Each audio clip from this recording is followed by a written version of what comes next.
Hour of 5 o'clock having arrived, I'd like to call to order the regular meeting of the Vallecitos Water District. And I would like to ask Director Elfer to lead us in the prayer. Go ahead. Ready? Begin. I pledge allegiance to the flag of the United States of America and to the republic for which it stands, one nation, under God, indivisible, with liberty and justice for all. Roll call, Diane. Here. Here. Here. Here. Here. It's been asked that we amend the agenda by moving 2.3 to the first item. And if that's agreeable, I'll entertain a motion. So moved. Second. All in favor? Aye. Aye. Opposed? None. Introductions of new employees. Step right up. I'm sorry, Mr. President, we need to adopt the agenda, please. We So moved. Move to Oh, adopt. I'm sorry, we did just do that. That's I thought I did that. Never mind. Thank you. Keep me on my toes. With the 2.3. Yes, with the change, yes. Keep me on my toes. All right. Introductions now.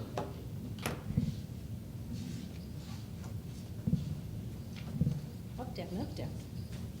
All right. Thank you guys very much. I have two new employees to introduce for you today. All right. We will start with Brian Gallego. He joined the district on December 18th as a wastewater collection systems worker. It's a position that was vacant due to a resignation. He comes to us from the city of Poway, where he worked for over 4 years in park maintenance and wastewater collection, so he has his experience. And in his free time, Brian is ridiculously active and enjoys wakeboarding, road biking, and surfing. Terrific. That is Brian. Our second employee actually just started. This is Scott Benitis on January 2nd as a control systems technician. This is a new position that was created after retirement last year. Scott has been self-employed with Palomar Automation and has already worked on our SCADA system as a consultant. In his free time, he's also active, enjoys cycling, snowboarding, and spearfishing. Oh, Let's perfect. go. Yes. Question, you said a new position, but someone retired. Yes, someone retired. It was a different title, and the department took that opportunity to create a new position. Yeah, the board took an action on that item several months ago. Okay. And Brian, any relation to Gary Gallegos?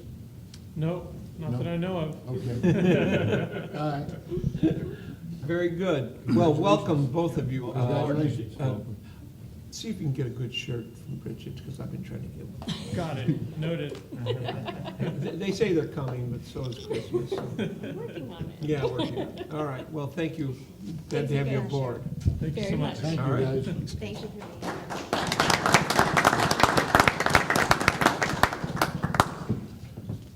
Public comment on anything other than that's an item on the board? Seeing none, moving on. The consent calendar item, I do have one item that wants to be pulled, item 1.5 by Mr. Hutziker. Any other items that Mr. President, I just want to note on item 1.5 as well, I need to show that I've abstained on that because of my employment relationship with Kennedy Jenks Engineers. very good, sir? And with that, Move to approve the balance? Second. all in favor? Aye. Opposed? Taking item 1.5, Mr. Hutziker, you have a request to speak.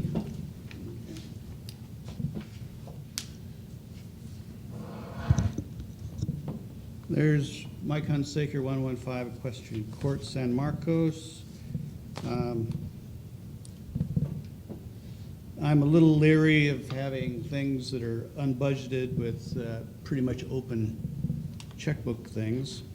There are emergency events, and I think that we should have some sort of budgeting goals and limits. I've seen in many districts, government agencies anyway, limits of $25,000 to $50,000 for top amounts of short-term contracts. Then emergencies, the general manager is empowered to handle them on an emergency basis and immediately report to the board on what is happening. I remember one massive spill, I think it was 438,000 gallons of sewage, and that wasn't reported for almost a month after the event.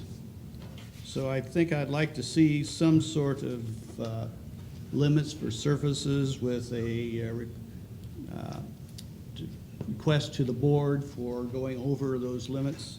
And I would like to see specifically that if there is an emergency requiring some sort of drastic and emergency action, that it be reported at the next regularly scheduled meeting at a minimum. It may take a month or so to get it done, but I think that those emergencies should be treated as an emergency. Thank you.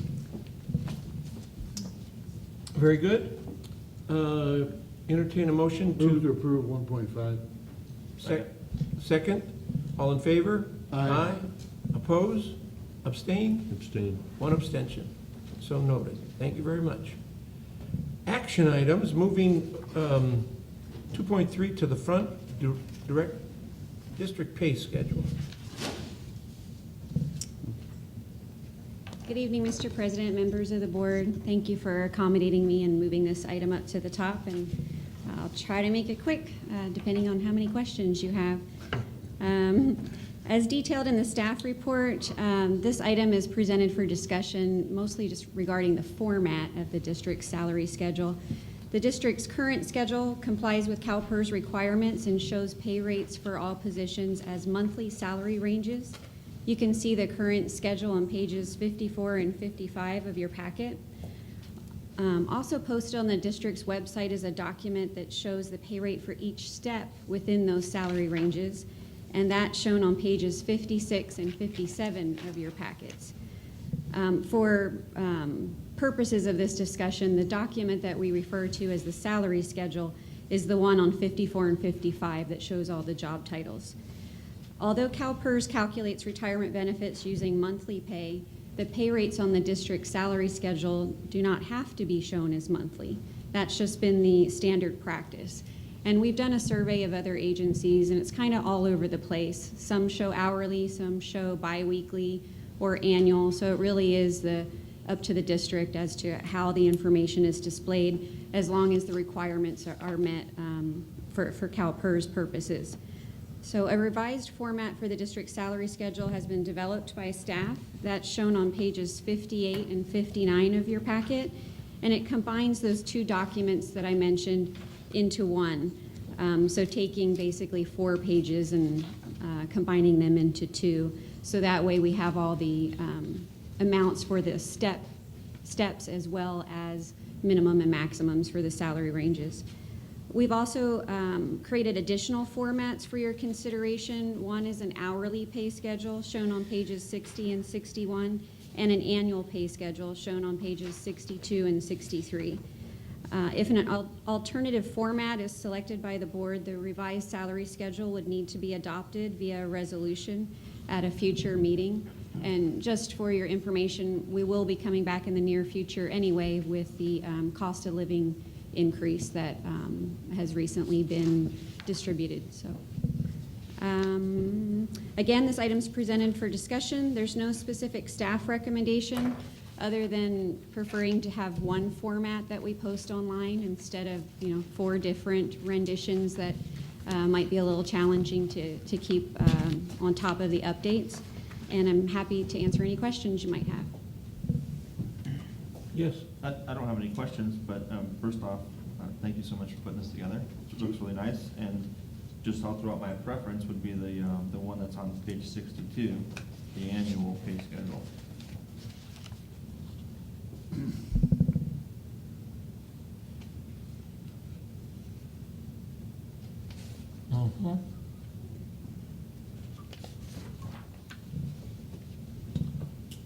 Yes, Director Martin.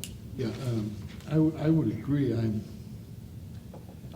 trying to understand when I look at the one we currently use, 54 and 55, where it shows the range, and then the next thing it says steps A through G, which are monthly numbers. I much prefer the format on page 62 and 63 However, I wonder why we have the longevity all the way in the right-hand column instead of next to the range, the same as we have it now. Why would you change that? It makes it more confusing. The thought process was to make this simple, look at it and say, oh, this person makes between 78,000 and 82,000. Just picking one out. But like I said, on the 54 and 55, it shows A through G monthly. Can we do the same thing with this one? Show A through G yearly? Yes, we can. We don't have to show all the individual steps. We can show the range and then show the longevity as well. Excellent. That's what my preference would be. Any other comments? Is, Wait, yes, so 54, page 54, is that the page that Director Martin was talking about? Yes, Okay. That's how we've been doing it yes, up until now. that's correct. And we're suggesting we change it because? The item was presented for discussion because there's been comments about why do we show monthly and perhaps not annual or some other figure. And internally, we had two different documents, one that showed a different level of detail, so we thought Okay. it may be better to compile them into one. Okay, well, I But- think page 62 is great, just the annual, personally. do you have a direction? Do you feel you have a direction? So I guess here's what I'd like. 62, but. Yeah. Do we want Yeah. it hourly, monthly, or annually? That's one Annual. thing. And the other is, do you want it kind of a one-stop sheet where it has all the information with each step spelled out separately? So those are two questions that'd be nice. to- My preference would be annually, and on the one sheet as it's shown in page 62 and 63, Okay. with that one change of putting the amount right next to it, just like we have it today on monthly. Does that make sense? Just to ask a question, so the way it's showing on page 54 and 55, we have steps A through G lumped together Right. into just a minimum and maximum range. Is Right. that how That's- you're proposing to see the annual? But yearly, but see it as Yes. an annual number. Yeah, Yes. so we wouldn't have all these other individual columns showing steps B, C, D, E, and F. Right, unnecessary, Okay. I think. I thought that was the problem the first time, is we didn't like that it was A to G with no steps. It wasn't really a problem, it was just a different document that was posted online to say, if you want to see the individual steps, you're going to have to go look somewhere else or calculate it yourself. 62 looks good to me, too. And the document as provided doesn't let a member of the public know how to equate a step letter with a salary. Right. It just gives a range, and if you're in the middle of the range, they don't know, is it smack dab in the middle?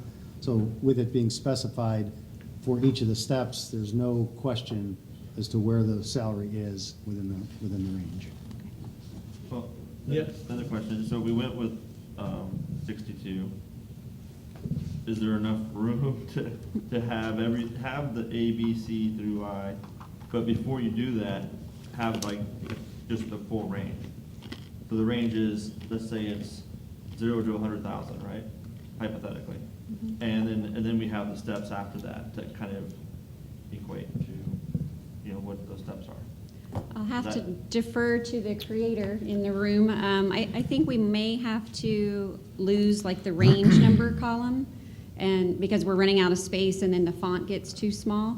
But it's possible we could take out the range number column and put min to max in there. But it's going to get Yeah, kind of overbearing. The range number column, is that more of an internal number anyways? Yes, it doesn't mean a darn Does it- thing so- to the public. so, We yeah. just used it to cross-reference the other document that had So the. I'd be okay with not having the range number at all. I think that's just an internal coding thing for them. Yeah, I still don't understand what the range number means, and I don't want to. Because I don't need to. What I need to know is what's the bracket that we pay that person for, Right. depending on longevity and whatever else. So do you like that idea then, if we get rid of the range number and then start it off with the overall range annualized, and then Yep, after that's that, then go perfect. A, B, C, D? That's perfect. I just don't want to get rid of something that hers might require. Yeah. No, they don't care about the range number. They Oh, care all right. about the dollars. Then why do we? Before, when we had two documents, you needed it to go look up numbers on the other one, but now we So now don't. we break it down to just one document? Oh, Yeah. Okay. So I want to make sure we're clear. Yeah. If you go to page 62, yes. is that kind of the base document, but we're eliminating the second column that says range number? Right. And I'm trying to get clarity on what range, what we're adding. Longevity 2 and 1 is What? what you're putting in that space. H and I? Those are columns H and I already. H and I. Yeah. They're already there. They're already there, so I'm But trying to you want- But no, understand. but put them. Where the So when you range, look at the worker, it tells you they make between 70 and 80, and then you get in all the plethora of other stuff, but they make between 70 and 80. With their longevity or without their longevity? no, that's, Those, so H and I are just more steps. Right. That's not the total range. Right, So- normally, we show the maximum of we show the minimum, which is step A, and we show the maximum, which is step G, as our salary range. And then H and I are, you know, the add-ons for longevity.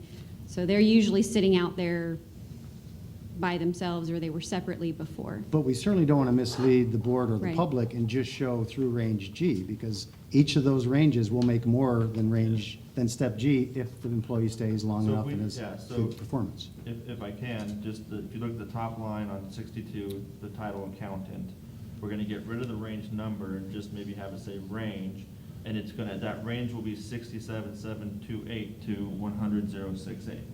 And then we'll have the steps that show, you know, how, the steps that it takes to get to, you know, I'm assuming that's year by year. Yes, they're annual. I don't know if that helps clarify it for a member of the public as opposed to just ranges or steps A through I, but Well, but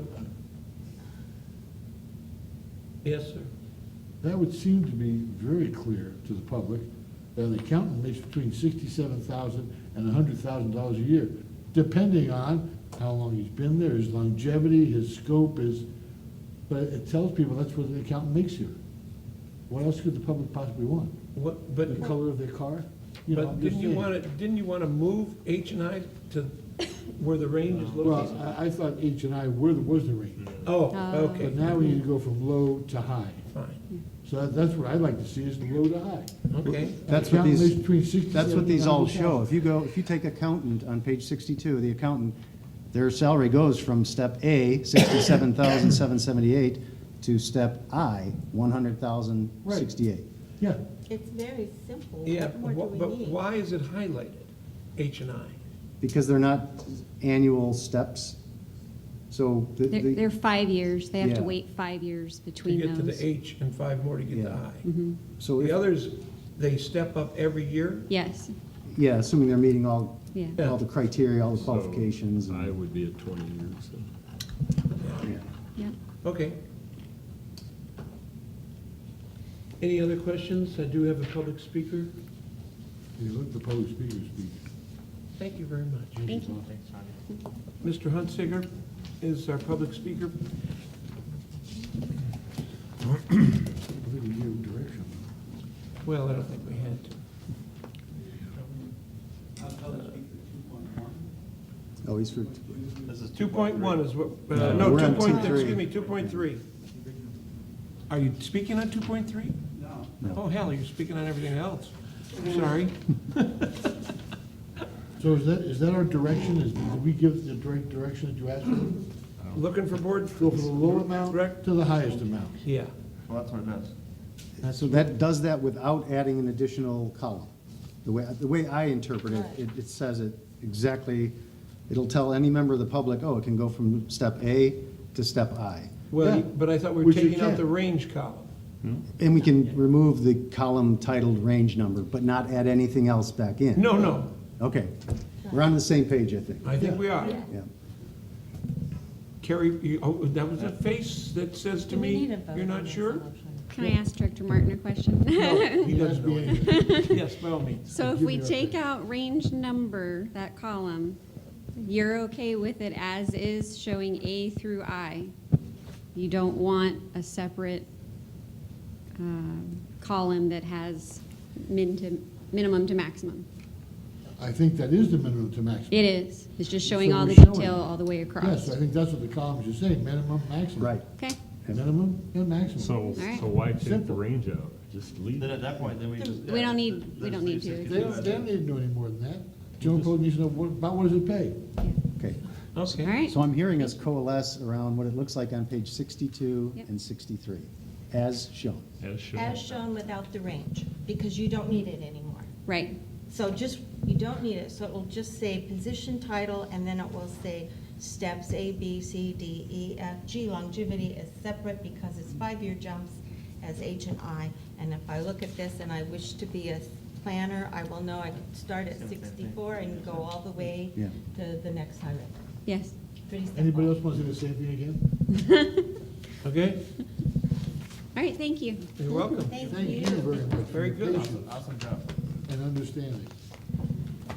All right, now we're going to be moving to 2.1. Request of an extension of requirement for annexation.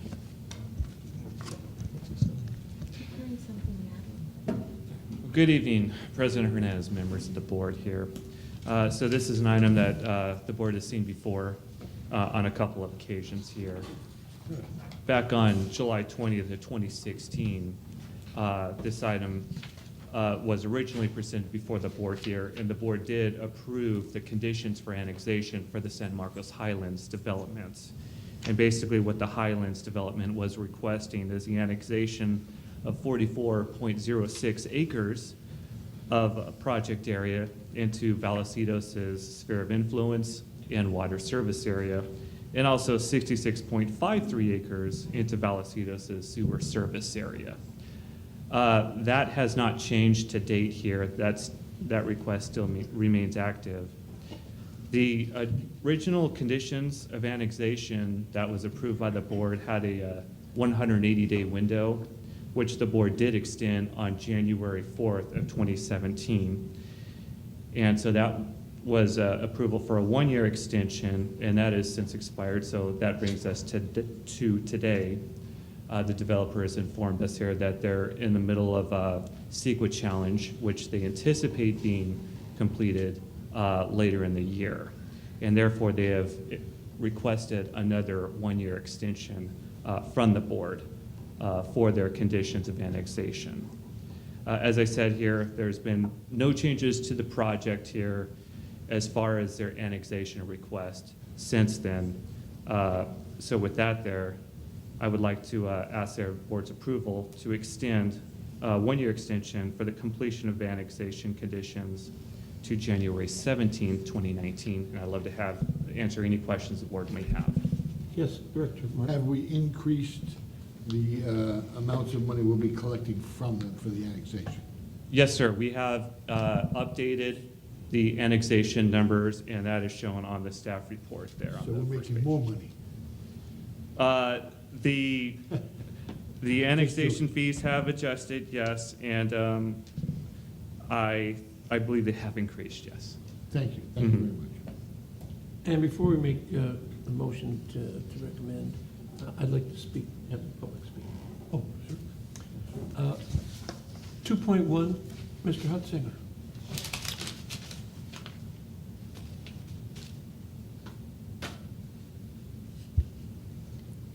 Mike Hunsaker.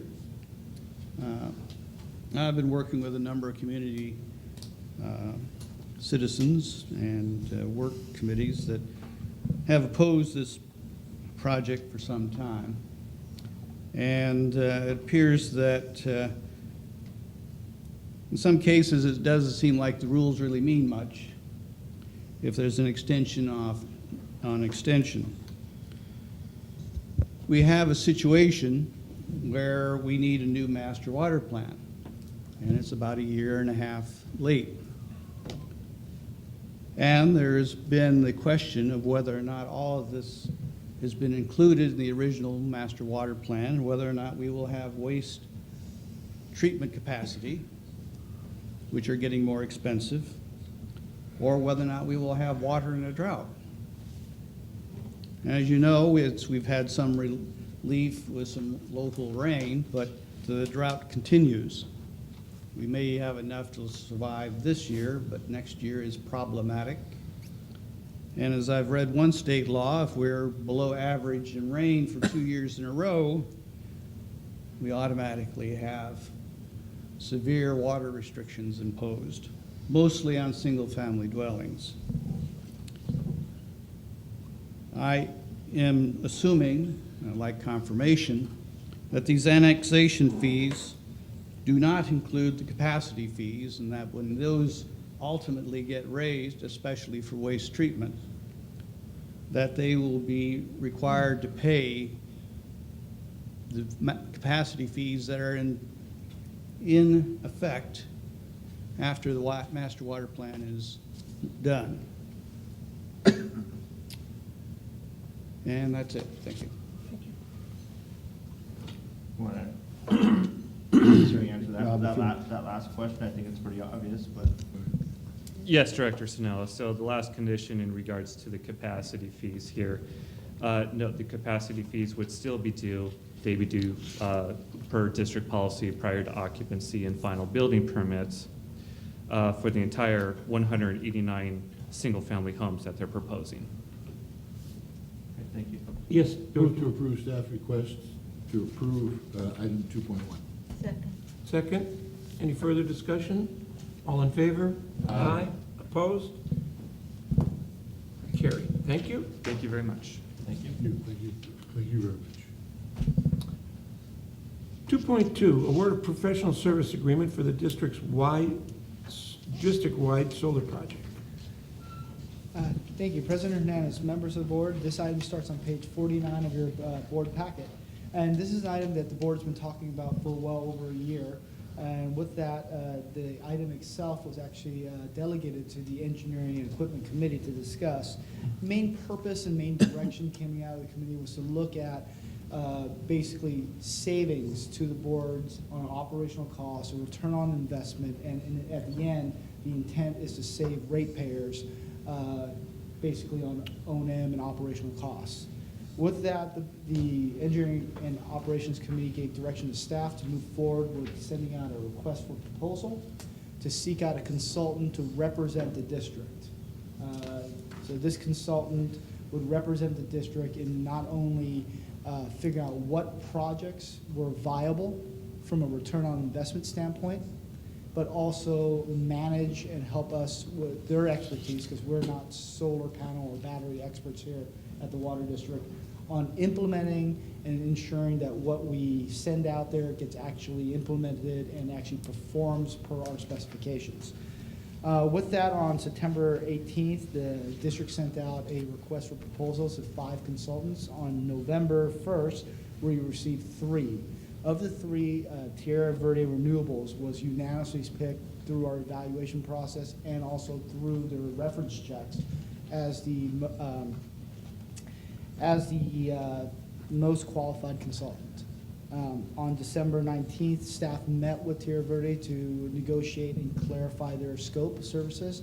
They submitted a new scope, and that brings us here to this board meeting, which, with their new scope, in essence, basically consists of evaluation of all of our sites. You can see from, there's a map in your board packet. You can see from the map that these are all the district sites that were provided. We provided them with outline of all our sites and information, all of our electrical information. They're evaluating both the possibility of where we could produce and how much we consume electricity.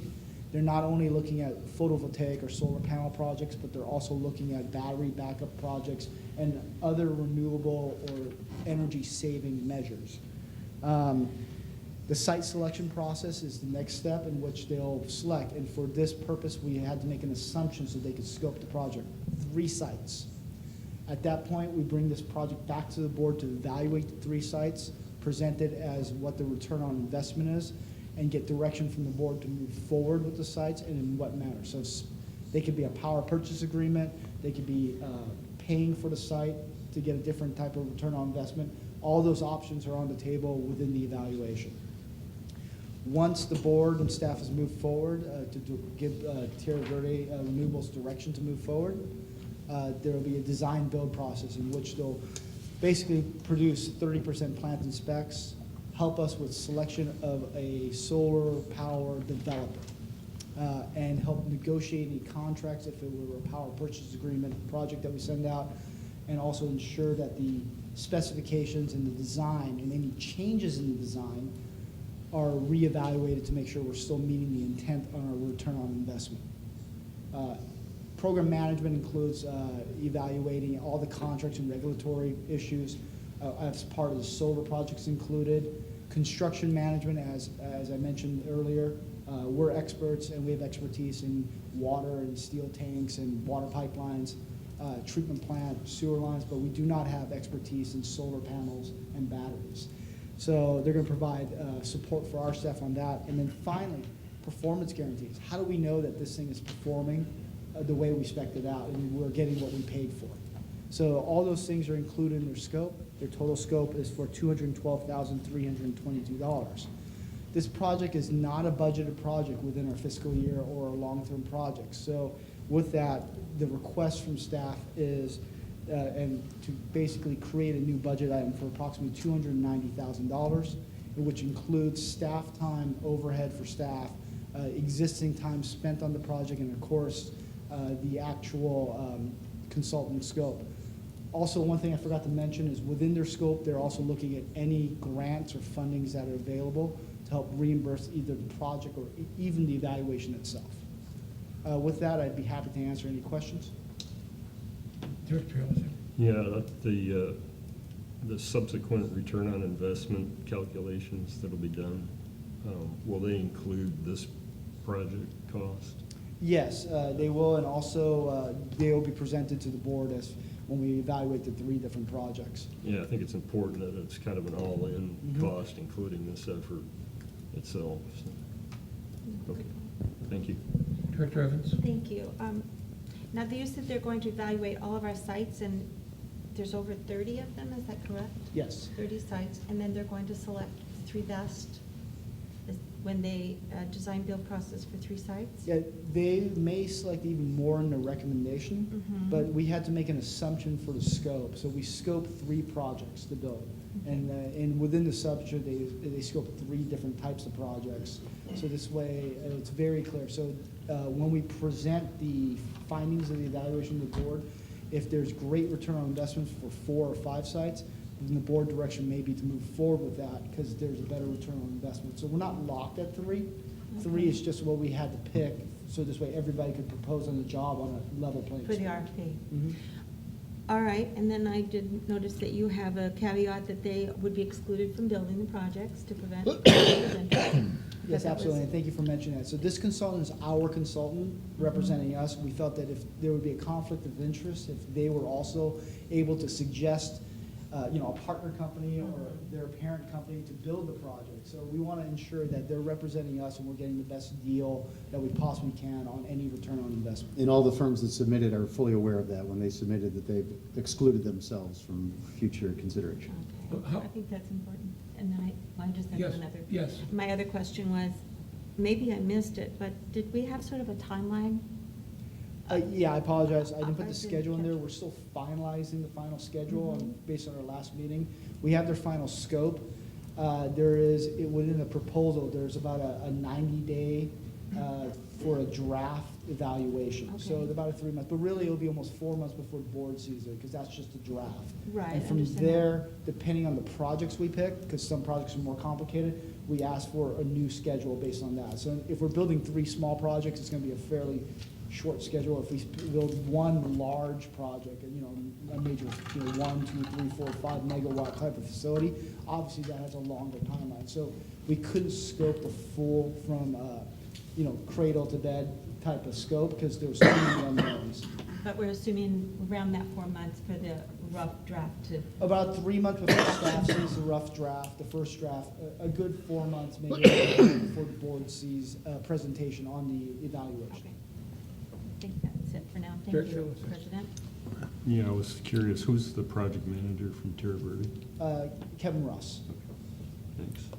And just clarification for myself, the other firms now, because they weren't selected, could participate in the other design build portion. Absolutely, but however, the 3 firms that proposed They actually only work as consultants, so they probably would not. There's a few other firms that we reached out to. We got references from different general managers and different people within the industry on who does this type of work, and there's some firms that said, no, thank you, we'd rather build the project. Very good. Director, Got a couple of questions. One question is of the committee. This is $212,000 that we don't have scheduled to spend. Have you cut that much from the extra bathroom you want to put in? Absolutely that, but I want to save some money Okay, for the that's water. good. Yeah. So we have the money. We will. If that was already put in the budget, whatever that was gonna be. Yeah, we already have that. I want to make sure we have the funding for it, and I really don't want to fund anything that's not budgeted. It's not in the budget, why fund it? Unless you can find a way to cut it, as we just asked the general manager to do The groundwater. with your $70,000 project we're moving forward with. As soon as he finds a place, can't use the bathroom, we're using that for this. So just as a, the next thing is, anything sacred cow, as far as our properties, anything not, the hill behind us, you're using that? Is that one as well? That one's in there as well. However, during the evaluation process and also how we move forward on the other subject, the hillside property, staff could obviously provide input to the consultant that would either accelerate that or exclude it. Okay. And I assume when this information comes back in 3 or 4 months, it'll go to the committee, and they'll look at it, and then they'll make their recommendation to the information given us, the same information given us, but their recommendation after mulling it over. Absolutely, that's the board's discretion. It could be delegated to the committee back to the board, or it could come to the board and further evaluate in committee. The anticipation is we're going to be presenting the findings of the evaluation, whether to committee or board. Everybody's going to have a chance to see it. And then there'll be discussion of which projects to move forward with, which projects not to move forward Yeah, with. my recommendation would be that it does go to the engineering committee in its draft form. They may help clarify some of the comments we give back to the consultant. Sure. And at this time, you're giving it a date of May 15th? I haven't You said 4 calculated months. the downs, but yeah, if that's about 4 months, yes. That's a stickler for me, Yeah. is the Well, time period, because that always gets dragged out by every hired gun we hire. It gets dragged out. We need to have a specific date that we get this information back to the board, in my opinion. it's our first time working with Terra Verde Renewables, but based on their reference check, they were timely. But I don't know what their workloads were when they did work for other districts. So right now, they have a 3-month deadline to provide us a draft study. Based on them getting paid. Yeah, is they how don't we get paid. base the date. Yeah, they don't get paid until after we after we get the receipt. But there needs to be a date certain. Has this What- industry never heard of date certains? Well, can I interject that with the 90-day program, we have a date certain. Once we get the draft, we may in fact have a need for, another month or so. Sure, but that's all going to come back to the board anyhow. Yeah, so, We're hearing everything. I think we're hearing, we just don't want this thing to be I melt think done. we could say that by May 15th, we would be back to the engineering committee. I think that's fair. Assuming Terra Verde is timely with the information they provide, we can address the engineering committee. And then depending on the scope, the extent of the comments that we have, I don't know how much time the consultant will need to refine it to reflect the comments that we provide. That's where I was going with that. Yes, Director Sinella? A couple of questions, thanks, James. I think we've used the savings on the bathroom about 12 times in the last 2 meetings. So can I just get a clarification as to what we budgeted for this bathroom project that we keep hearing about this year and what we're anticipating that we're going to spend? Sure. I don't know the exact numbers, and I don't know if Wes, you have, but I know it's around $800,000 is the total budget, in which we're probably a good $100-something thousand in at this point. However, the architect's estimate came in for the bathroom, if you don't mind me, and the smaller footprint project that's been developed the architect's estimate came in at 180,000 roughly, and I forgot what the larger footprint project, the full bathroom project, but it came in the mid to high twos, 260, 270. With that being said, however, when we first bid the project out, the estimate was in the mid to high twos, and it came in at 400,000. But us with changing the technology on the tilt-up walls and a few other things, lowering the roof, we feel that the bids, even if they are higher, should come in much closer, within an acceptable range of the actual estimate. But, it is an architect's estimate, so I didn't trust him. So our Sketchy budget, breed. our budget number is $800,000, Yes. give or take. yeah, so it And doesn't. and we're thinking based on, even on the highest end, 300,000 to 400,000. Well, if we get a job let's say that's 350,000, by the time you're done with everything, because there's already some money spent in design, there's already staff time, there's gonna be inspection time, you're still at about 500,000. So if you get a $300,000 job, the total budget spent is gonna be about 500,000, which would give you about $300,000 in surplus. Okay, thank you for clarifying that, that's helpful. Hopefully, we're not gonna be leveraging the bathroom, for the rest of the year. The other question I had, because I like the idea of at least exploring this option of solar. I think it's smart. I think it potentially could be environmentally friendly, and it could potentially provide a return on our investment for our customers. So I'm not necessarily against pursuing it. I'm a little bit uncomfortable with investing so much money up front just to find out if it even makes sense, but I can't think of any other way of doing it. Sometimes it takes money to make money. But do we have any data or any kind of metrics on what we've seen or what's resulted from the solar that we installed many years ago in the parking lot? Would you deem it overall a small success, a okay success, or a huge success as far as reducing our electricity spend and whatever other ways we've been able to benefit from those solar panels? So, Director Snow, I heard two questions, and to answer your first question, the good news is the way we scope this project, once they do the evaluation, if there's no projects that are feasible, we're about $65,000 to $70,000 in, and then we're done. Okay. So the We'll investment. find out earlier than later. Yeah, so the rest of the money is actually to design the job, implement program, manage it, make sure it's constructed right, do all the checks. Well, that's good. So the risk, if this goes forward and there's no feasible on a return on investment standpoint, or from a board perspective, there's no projects that the board wishes to move forward with, we're probably about $60,000 in with the consultant, with staff time, you're maybe $75,000, $80,000 in total. So you're not $290,000 in at that point. So there is an off-ramp that is at that level, whether that's a high level or low level, that's kind of board prerogative. As far as the project here, it's vastly different. The solar environment, or the current, what the rules are today compared to when we put that system in.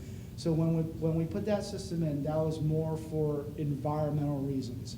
There was a grant money available, but the return on investment wasn't evaluated as a return on investment.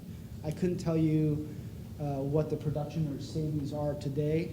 I don't have those numbers, but I know from the original evaluation, there was no consideration, no direct consideration for return on investment. There was some benefit for that, but it wasn't the primary driver. So while this project is scoped as the return on investment as being the primary driver. Do we maintain those, or was it just we installed them once and when they died, or did they still function? Or Yes, they still function. We maintain them. If we have an agreement with the city, so if any baseballs break the panels, the city actually, through San Marcos Youth Baseball, actually reimburses us for those broken panels that are done by baseballs. And we wash them once or twice a year to make sure they're ensuring and actually make sure they're performing at optimum levels. And the inverters actually are budgeted, I believe, this fiscal year for replacement because they've aged out and they're not working efficiently anymore. So not to get us too off a different solar project, but so we, if I understand you correctly, this was initially paid for through grants. But Partially. Partially paid for through grants, but the ongoing maintenance and possibly kind of replacement parts, it sounds like, are not paid for. That's not an ongoing grant, it's a one-time. Yes. Okay. And those kind of considerations would be included in your In this return evaluation. on investment. investment. Absolutely. I mean, the way the landscape is, and that's the word I was searching for, the way the landscape is today, power purchase agreements, good power purchase agreements seem, at least initially, as the primary drivers to reduce electrical costs for sites, in which the risk and the operation, the maintenance, and the performance criteria is on a third party. That may or may not be the options that we get, but I'm expecting to see at least that as one of the criterias and one of the options. But that is not the model we have here. We own it, we operate it. There's no risk, anybody else to share the But risk. they're gonna evaluate All of the above. all the options. Yep. Thanks, James. Director Martin? Okay, again, using past experience. So on the facilities we now have that are built and they're up there, do we have a return on investment, getting away from the grants, the annual amount of maintenance that has to be done to it, and right now you're gonna replace a whole bunch of stuff. Do we have the numbers on what savings we are actually getting out of that, if any at all? I don't know what the current numbers are, but in design, it was designed to produce about 90% of our annual average usage.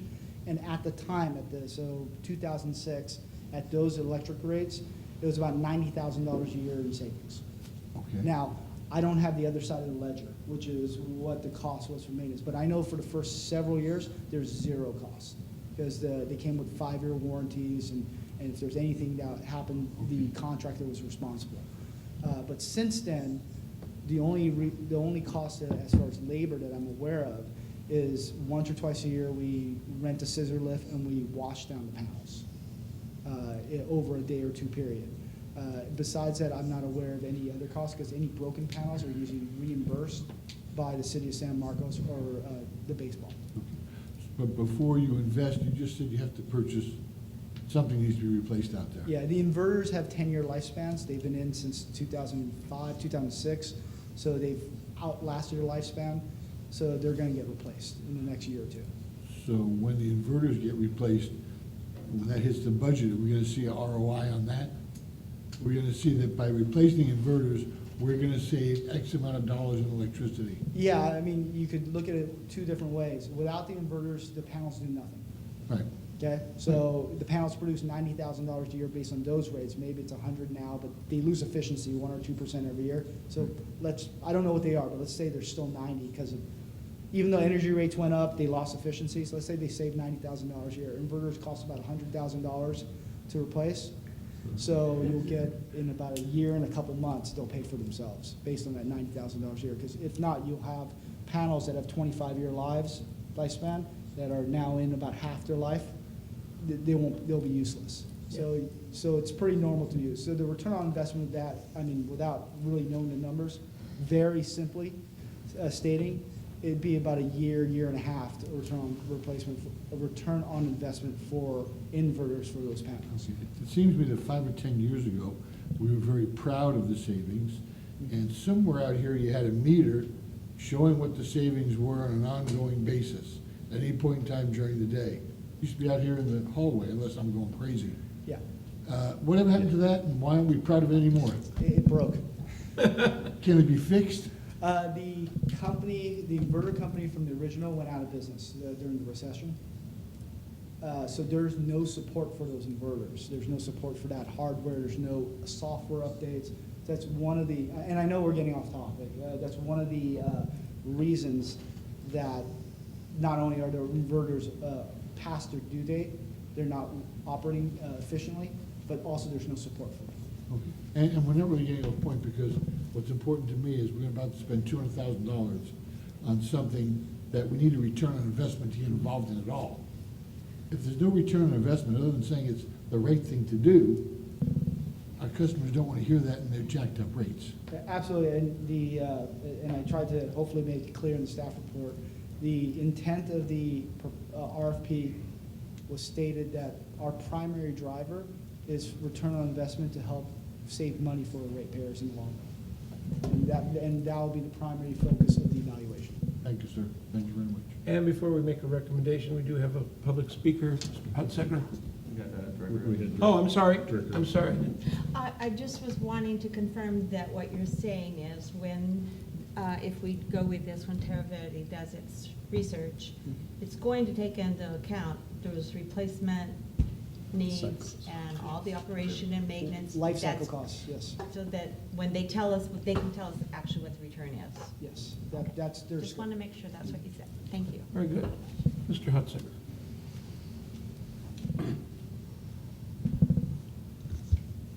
For the record, Mike Hunsaker.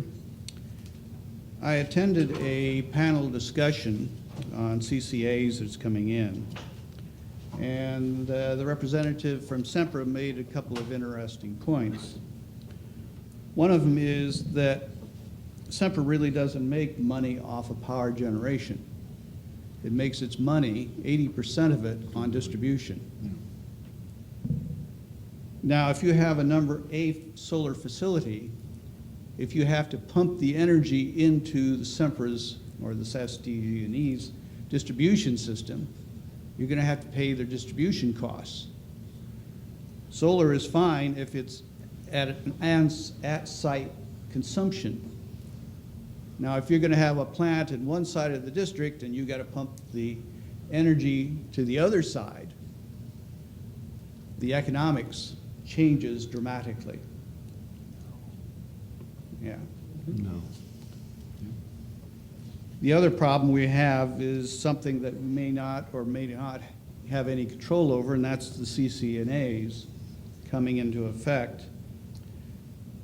When there was a solar eclipse, this posed a major challenge for the entire state's power grid. They had to plan in advance for the lack of solar power, a big drop. Now, what Sempra wants to do is to manage its energy requirements by selling future contracts. Enron, when things got really bad, was selling contracts on a daily basis. But for solar power, they're proposing selling it on an hourly basis by computer. This is a concern. So whatever this study does, I think some things need to be considered. One is the distribution costs. Is it going to be a point site consumption or not? Power storage is a major problem. It has not been resolved. I've worked on the San Marcos Unified School District, and I'm now working with the Palomar CPOC. And San Marcos just went up and said it's looked at a bunch of different solar facilities and it didn't want to get into them, but that was years ago. Palomar is saying, well, we're going to go to totally carbon-free, but they're saying it's mostly when the sun is shining. So there's a little bit of politics on the green energy approach because you're going to have to make up with fossil fuels for any deficit. And if you got clouds coming by and calling hourly problems, that's something to be concerned about. Thank you. Very good.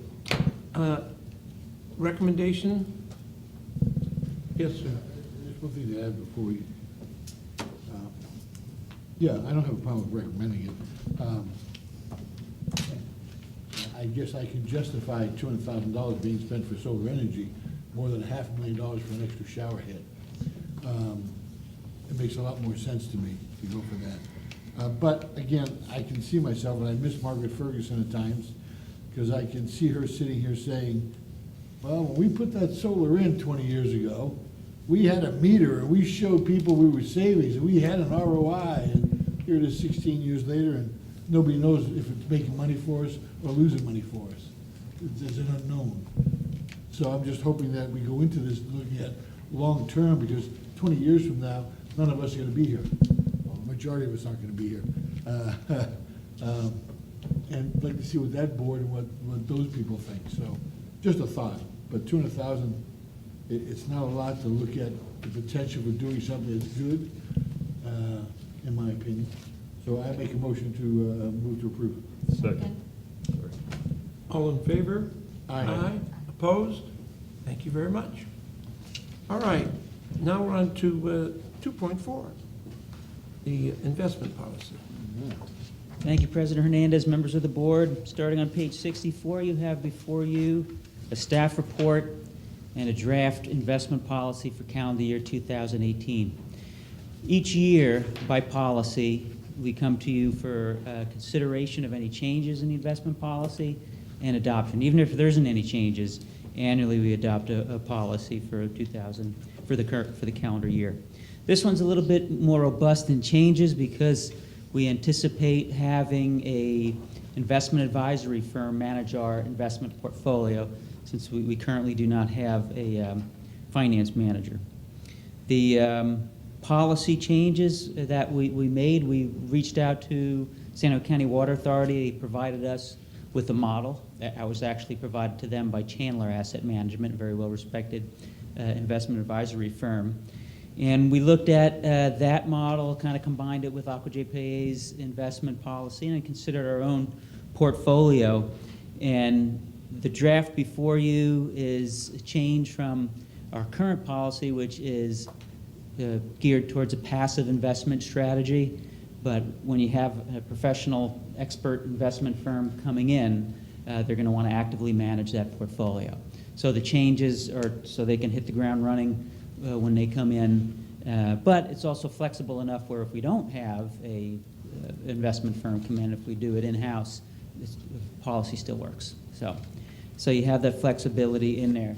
What the very small print on the bottom of page 64, it's not that much better on the screen, but I just wanted to show you that with the recommendation, the policy is not as restrictive as our current one. Obviously, we want to allow flexibility for a professional investment firm to come in, but it is more restrictive than Chandler's model, which is also more restrictive than government code. So I showed both of them. To mitigate risks, obviously, if you have a professional investment firm coming in, they're going to invest in more things that we do now.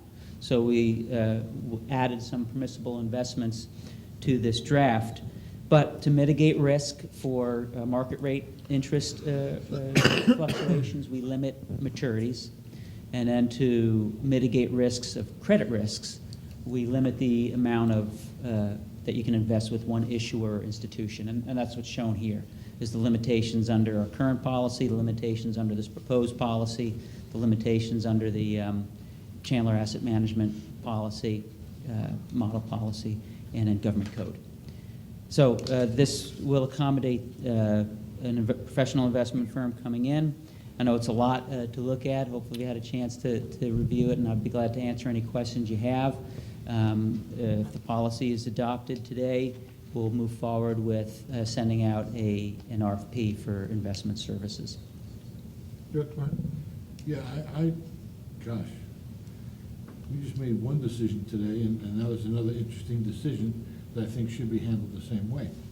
If we are going to actually go out and hire an outside firm to do the professional outside firm, then we need them to be part of the policy to tell us. I mean, they're the professionals we're hiring to do this. And if we're not going to go out, well, then we can go ahead and do this. But why would you put a policy in effect prior to your knowledge of who's going to be following the policy? And this outside professional firm might have other thoughts or ideas that they could bestow upon us that could be winners, because they're professionals, that's what they do. I don't know the answer to that, but I don't know why we put the policy in effect prior to doing that. Yeah, the reason that we put the policy in effect prior to doing that is so when they come in, they can hit the ground running, but you're absolutely right, they'll also take a look, and as part of what they normally do, they might say, hey, maybe you want to increase the percentage that we can invest in this particular type of investment, or maybe you've got too much here. So they can always make recommendations. So and we can just always change policy and hit the ground running. If that decision is made that we're going outside, I'm sure they come in and they spend a few weeks or a month looking at what we have or doing, I don't know what they do, but they do it, and there's plenty of time to put it on the board agenda. They don't have to hit the ground running. I mean, they're not running anywhere. You know, we're not going anywhere. The policy we have in effect has worked well for us the way it is. Why change it prior to making a decision of who's gonna run it? I don't understand. That's just Yeah, me. that's your decision as a board. This is a policy that right now is what is used by, the model that is used by any agency that has a professional investment firm Isn't it making the policy we investment. have now? No, the proposed one. The policy we have So now we're is just looking for at changing internal the use. policy without knowing who's gonna be here to run the policy. Doesn't make sense. Well, the policy we have right now is for internal investments. So if you want to go to an external source, you need to develop something that's more consistent with what's used on the external companies. So that's what we're trying to do. Okay. And it's just a best practice, regardless of which firm you get. And then having said that, once you get it in place, the firm that you do get will help you tweak it with the board's approval. So going to an external source, do we have to know pros and cons on that, or just, is that something the general manager decides? I don't know. Pros and cons on I'm not which? being facetious. No, I know, I just need clarity. You Do we said- hire someone to do it internally if we don't have anybody now that can do it internally? Or do we go outside and make that change? I don't know the answer to that. I know it's a board decision as to who handles the finances, or yours, it's fine if it's yours. I'm just saying, I don't know the answer to that. Yeah, I'm not clear if I you're talking may- about the actual investments. If I may add to that, yeah, there's two considerations, just exactly what you're talking about. Do we go through the expense of actually getting a employee and that can handle this, that, we have the time designated to actually do investing each morning? Or do we go out and contract outside? The other consideration that we looked at was looking at comparable policies and fees that they charge. The other side to this is there's an opportunity to make a lot more money investment-wise. I anticipate about $4,000 to $5,000 in fees each month for an investment firm, but it could be $10,000 to $20,000 more in investment earnings. So the other dynamic to hiring an outside investment firm is they have the expertise. They can monitor credits. They can actively manage this portfolio, and they can make us more money. So isn't that a decision that we want to make first? Sure. I don't know. Yeah, that's either way. The policy as it stands can work for us going forward. We can, if the board policy or the board decides, no, we want to keep it in-house, that's fine. This policy that we're changing to still works. Yeah, It just gives us the opportunity to use it as the yeah, it gives us the policy. flexibility. Just to clarify. Doesn't say we have to. No. So what you're really asking is if in this new policy, and then I know those numbers are really little, but what we would be adopting is a policy that gives us a little more ability to be less passive than we have been. Correct. Because based on other models, it's a good time to try to bring in some money this way, right? From Yeah. what we had before, because it was very Yes. passive. Correct. So all we're doing is expanding the investment policy, which is Director Elwitharp is saying, once we do that, if we say, okay, we want to be a little more aggressive, then we need to decide, will we do that in-house and are we capable of it, or will we go outside? But if we were to go outside without saying the policy and we gave them what we had in front of us, that's where they'd start. Well, that's not where we Yeah. want. We would only go outside because we want to be more aggressive. Right. Correct? Correct, yeah. So I understand we're just broadening the investment policy. That's So the we have first the step. option That's to the first be, step, the yeah. option to choose to be more aggressive, and then how we choose to do that. I would use the term active. We'd be more Active. active, not necessarily Aggressive, aggressive. Correct. Yeah, probably that's- wrong that's a word. better Right, term. active, okay, active. So based on that, I think it's, I move we adopt the investment But policy. the question I have is, at this juncture, we are not deciding whether to do it in-house or hire an outside consultant tonight. One of the recommendations here is to do an RFP as well. Oh, But even yes. with an RFP, we reserve the right to, consider but not necessarily retain those services. And again, the policy that's on our screen right now is a dynamic instrument. If we decide, after we've got the RFPs, and we look at all the players, we decide, okay, we're gonna choose X, and he comes in and he says, well, let's modify this, That's correct. then we're gonna be able to do that. Correct. Wait a second, Director Snell had his hand up first. Sorry, Director, I just, real quick question, so I understand the chart that we're looking at. I get where we are as of 11/30/2017, those percentages equal 100%. So I can kind of see where we're invested right now. Is the percentages under the type for the current policy, the proposed policy, the Chandler, and the government, are those not to exceed percentages? Okay. I Correct. just want to make sure I was, okay. So when you see 100%, they're perceiving it as very little So- risk. Yeah. And they're not supposed to add up to 100. It's not No, telling you they're- where they're you're not. at. So what they're saying, that if we adopted the Chandler model, then we could theoretically put up to 100% of our investments into bank deposits. Correct. Yeah. But we could not put in more than 30%. I don't Municipals. have a rule with municipals. I think that's the one. Okay, I just wanted to make sure I understood what we were talking here, because we didn't, is this the first time the board has seen this? Because I don't remember seeing this particular Since chart. I've been here, it's the first time. I don't know the last time the board Correct, saw it. yeah. Is there a reason why we didn't, I know we talked about this upcoming investment policy discussion briefly in a recent finance committee meeting, but certainly not to this level of detail. Is that, and where I'm going with this is if there is not a reason that we have to pass this tonight, is this something that might be best hashed out at first and discussed in a finance committee, and then brought to the board? That's at your discretion. It's an annual. We're a little bit late because we spent a little bit of time doing this. Normally, we'll adopt the policy for the year in November, December, so we have it in place, but we just operate off the old policy, if that's the case. And the only reason why I think that might be a good idea is none of us, as far, I'm not, and I know my colleagues pretty well, and I don't think any of us are finance experts, certainly if you are, Tom. And even little simple questions like I just had to kind of clarify it as not to exceed,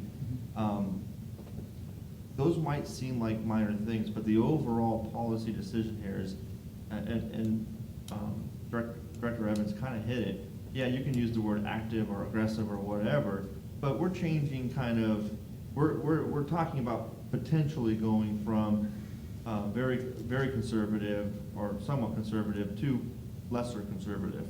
So that's a pretty big decision. I think that the board really needs to have a strong understanding of all of what that means and how it could potentially impact the district if the markets were to go to change, or all these different investment opportunities, most of which I'm not even that familiar with, honestly. Director Martin? Yeah, tag on to some of it, but some of it's new, is yes,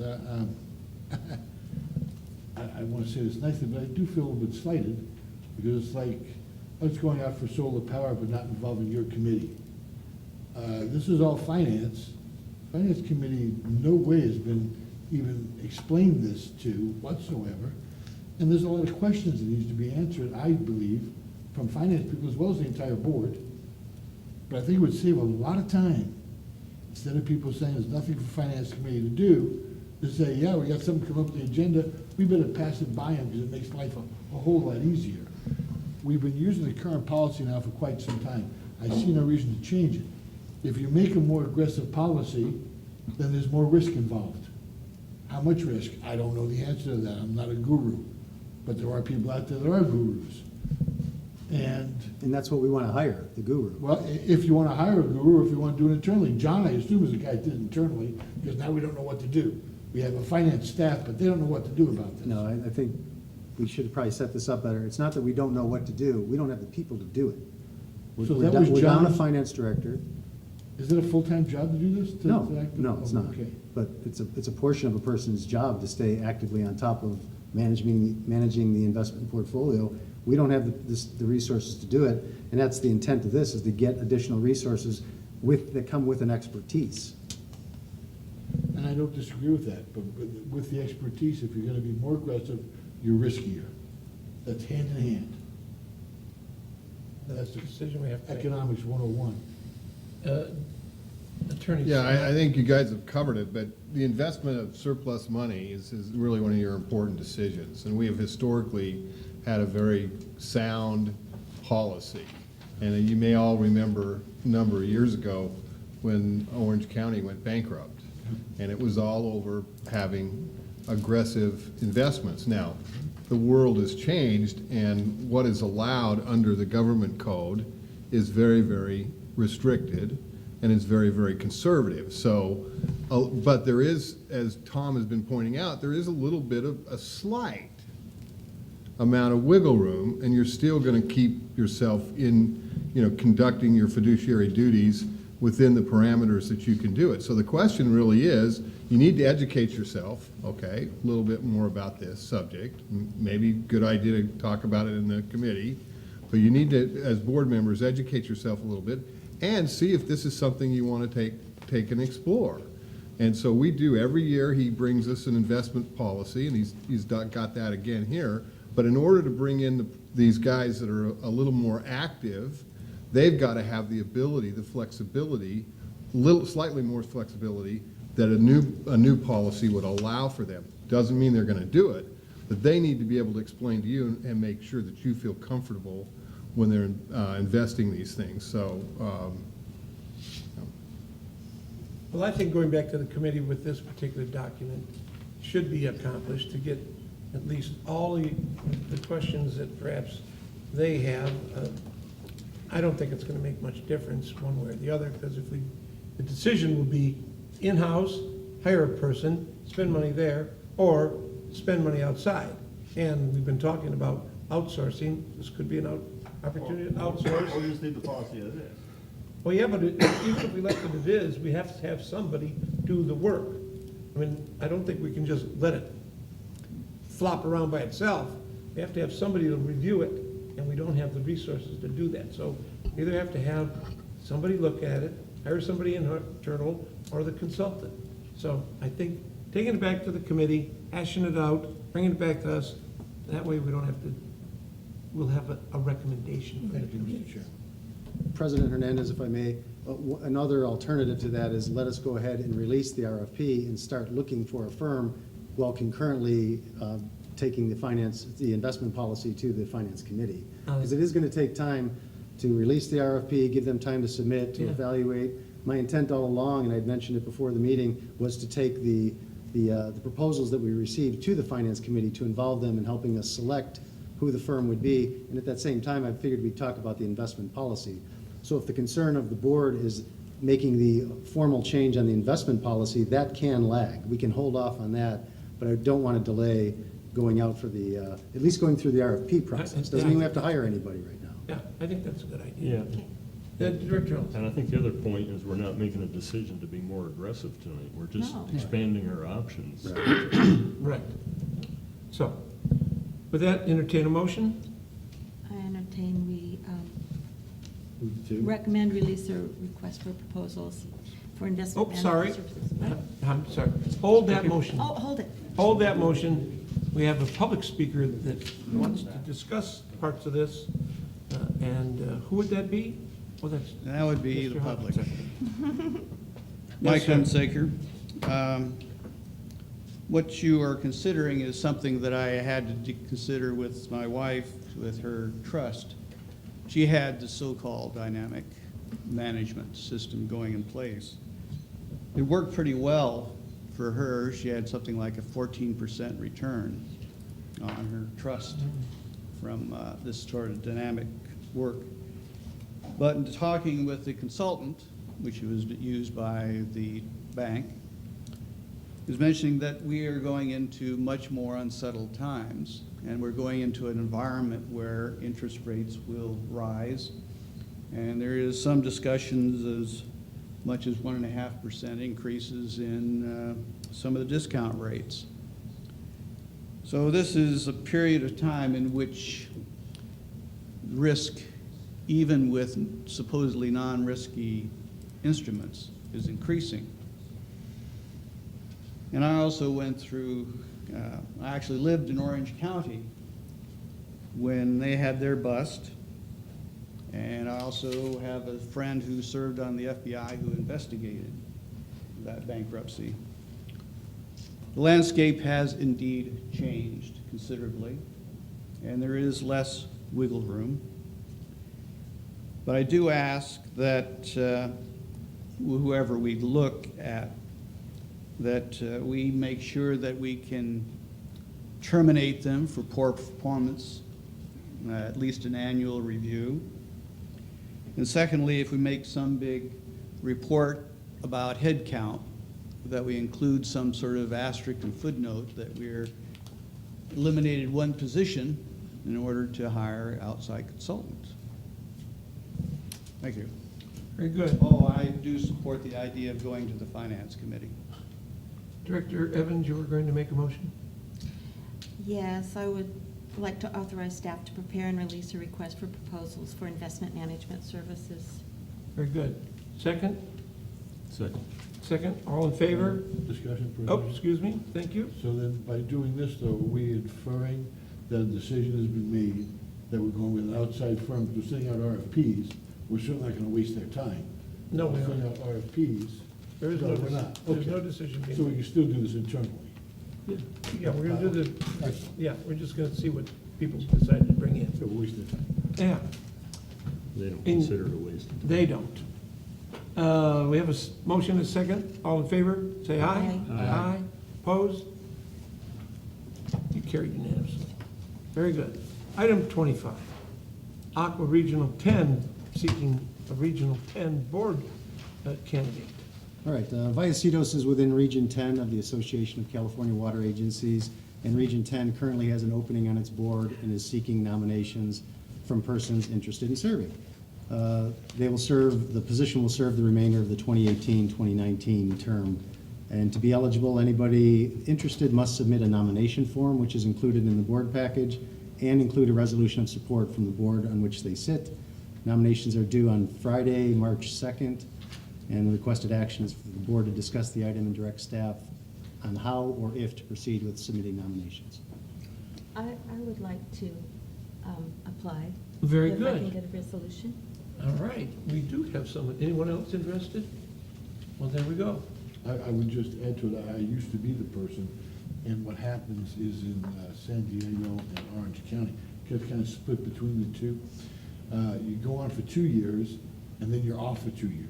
Then you go on for 2 years, you go off for 2 years, because whoever the president is gets one less person from their area. So it goes back and forth, but I think it's a great opportunity. I enjoyed it immensely.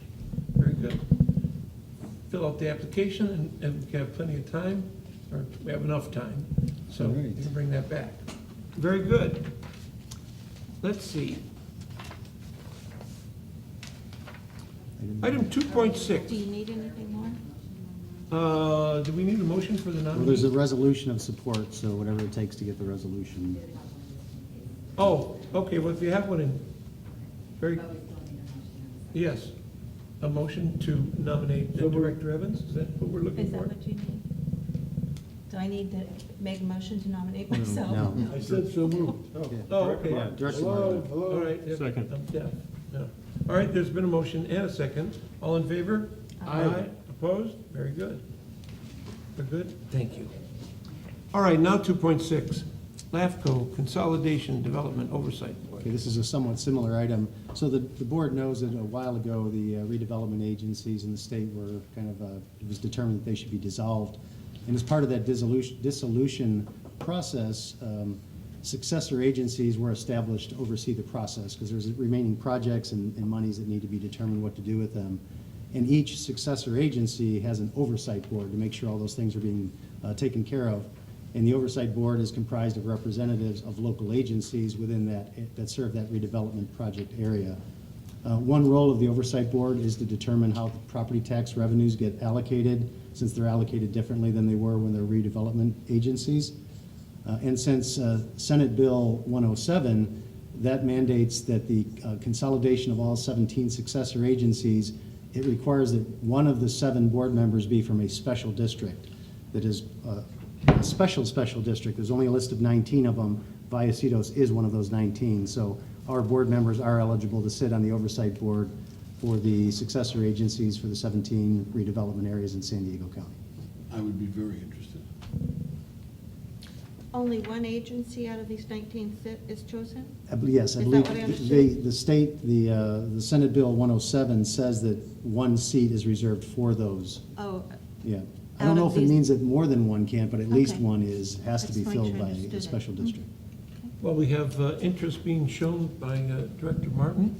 Any other interest anywhere? No, but just so if we support Director Martin, then he goes and does he have to compete against people potentially from other special It's districts? very similar to the last item where we're nominating, we're throwing our hat in the ring, and we may or may not be Right. selected. Okay. Very good. Well, then I'd entertain a motion to nominate. Support Director Martin Second. for the LAFCO position. Right, very good. Motion, second. All in favor? Aye. Aye. Opposed? There we go. Thank you. All right. Those are the end of the action items. Moving on to 3.1, the general manager's report. Yeah, just two quick items. One is, I just want to inform the board that Director Evans has been named the president of the Water Conservation Garden Joint Powers Authority. So that's pretty cool. She's serving as the County Water Authority representative on that board. She's been a strong supporter of the gardens for many years, and I'm sure she'll do an awesome job as president, so congratulations. Very much. The next, last item, the State Water Resources Control Board is developing a document that addresses water waste prohibitions. The prohibitions would apply statewide, including the Vallecitos. We have worked with other local districts and with the County Water Authority to provide comments to the document that's being developed by the state board. They've received our comments, and they're going to be releasing a revised draft final document on Monday, January 22nd. And they scheduled, tentatively, they have a February adoption hearing to adopt these water waste prohibitions. And if approved, excuse me, the new prohibitions would be in effect in April of this year. I didn't see anything of real draconian measures in there, but everything is tightening the screws, ratcheting down water use, and broadening what they term a water waste. But, so when the final document comes out, we'll work with some kind of an information piece for both the board and for the public to let them know what's coming. Very good. And that's all I have. District Council. I have nothing to report other than to say, Happy New Year to everybody. Terrific. Happy New Year. I have a question, District Council. Yeah. The sentencing hearing that keeps getting pushed back was November, then was December, now it's January. Obviously, when is that gonna happen now? You know, I'll have to check. I have a call in with the Attorney General down there, so we'll find out and report back at the next meeting. Thank you. All right. San Diego County Water Authority. Our first meeting is next Thursday, and at this point, there's nothing really to report. Very good. Encina Wastewater Authority. Capital Committee has not met, won't meet until next month. Same with Policy and Finance Committee. Very good. Any reports from standing committees? None there. Directors' reports on travel and conferences and seminars? Dr. Sinella? I'm trying to remember if I did anything other than just the breakfast that we had yesterday. That's a cow breakfast, where we had a presentation by the San Diego County Water Authority. Yep. Martin? Yes, I was also at that presentation, and it was an interesting presentation. I mean, it just always does crack me up, though, that every speakers bureau goes to the same class. When someone asks you a question, you have to say, first off, good question. Yeah. Interesting question. Glad you asked that question. Give you enough time to think of the answer. Exactly. Versus if you really know the answer, you can just say what it is. But it always cracks me up. I sit there and listen, well, that was a good question. It's like, and it's happened here where I've said to people, I don't ask you a question. Very good. Director Lefthar. I attended as well and found it interesting and informative. Well, I was there too, and I'm glad to see you got this little, I thought this was very nicely displayed. A lot of information. Very, yeah, in a very nice handy way. And I did as well. Very informative. We've seen some of the information before, but it was good because even I was a bit shocked at some of the graphs that were there, that we've done such a great job. All right, item 4.1, Casa Aqua Washington Conference. If you're planning on attending, please identify that to Diane. Is anybody going to that? Out of curiosity. I planned it You too. going? Oh, good. I don't think I'm going to make it this year. But I did hear, moving on to a director's comments, 5.1, that we got sides wiped on our monies that we were gonna get from Title 16. We were approved, but because there was no head of the Bureau of Reclamation that had been confirmed, the 8 nominees were then sent to the Office of Business Management, and that individual cut it to 3, of which we were not one. So there's a big brouhaha going on, and now there is a director of Bureau of Reclamation, and he's fighting to see if he can't get it back. So I just learned that at the breakfast. So those breakfasts are important for networking and all kinds of other things. Any other director's comments or future agenda items? Kind of a Yes. combination of both. So I did get an email this morning from the San Marcos Chamber of Commerce, and the annual State of the City that they are hosting at Cal State San Marcos with Mayor Desmond presenting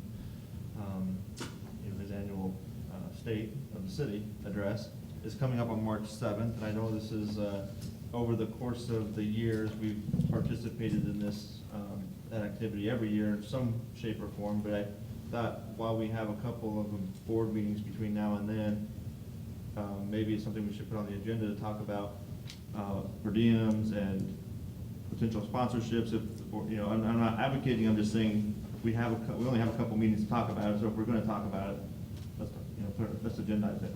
I think that's a good idea. All right, anything else anybody wants to put on the future agenda? Seeing none? Any other comments? We're adjourned.